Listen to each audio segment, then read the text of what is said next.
நீ எனக்கு சாவு வரமாட்டேங்குதுன்னு சொல்லிட்டு போனல்ல, ஒருவேளை உன்னோட சாவை தடுக்க தான் இந்த ஆண்டவன் எனக்கு இன்னும் உயிரை பிடிச்சு வச்சிருக்கிறானோ என்னவோ அப்படின்னு சொல்லிட்டு அந்த பாட்டி முருகேசன் கிட்ட என்ன மன்னிச்சிடுப்பான்னு சொல்றாங்க. இத கேட்ட முருகேசனும், பாட்டி தப்பு பண்ணதெல்லாம் நான் தான் உங்ககிட்ட மன்னிப்பு கேட்கணும், நீங்க எதுக்காக என்கிட்ட மன்னிப்பு கேட்கறீங்க அப்படின்னு கேக்குறாரு.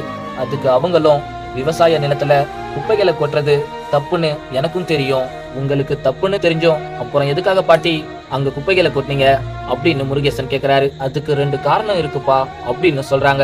அவரும் என்ன காரணம்னு கேக்குறாரு. நீ உன்னுடைய வேலையிலையும் உன்னுடைய விவசாய நிலத்திலையும் ரொம்ப உயிரா இருக்குன்னு எனக்கு புரியுது. ஆனா தினமும் நீ உன்னோட மனைவி கிட்ட சண்டை போடுற சத்தம் எங்க வீட்டு வரைக்கும் கேட்கும்.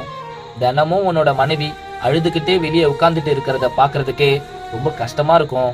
தினமும் நான் குப்பைகளை எடுத்துட்டு வந்து விவசாய நிலத்துல கொட்டுறதால விவசாய நிலம் வீணாகிடும்னு சொல்லி யோசிக்கிற நீ, தினமும் உன்னோட கோபம் என்ற குப்பைய உன்னோட மனைவி கிட்ட நீ கொட்டும் போதெல்லாம் ஒரு தடவையாச்சும் அவளோட மனசு என்ன பாடுபட்டு இருக்குன்னு நீ கொஞ்சமாவது யோசிச்சு பார்த்திருக்கியா? ஆம்பளைங்க நீங்க நிறைய இடத்துக்கு வெளியே போவீங்க, நிறைய பிரச்சனைகளை சந்திப்பீங்க. ஆனா அந்த பிரச்சனைகள் மூலமா வரக்கூடிய உங்களுடைய கோபம் என்ற குப்பைகளை கொட்டி தீர்க்க மனைவிகள் ஒன்னும் வலி என்ற குப்பை தொட்டி கிடையாதுன்னு புரிஞ்சுக்கோங்க. கடைசியா நீ உன்னோட மனைவி கிட்ட ஆசையா பேசி எத்தனை நாள் ஆகுதுன்னு யோசிச்சு பாத்தியா அப்படின்னு கேக்குறாங்க.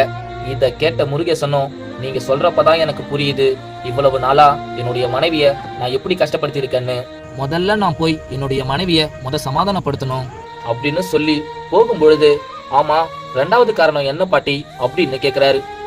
இதுக்கு மேல இந்த கதையில அப்படி என்ன நடந்திருக்கும்னு நீங்க தெரிஞ்சுக்கணும்னா கீழே இருக்கிற லிங்க்ல ஃபுல் ஸ்டோரி வீடியோ அப்லோட் பண்ணிருக்கோம், மறக்காம போய் பாருங்க.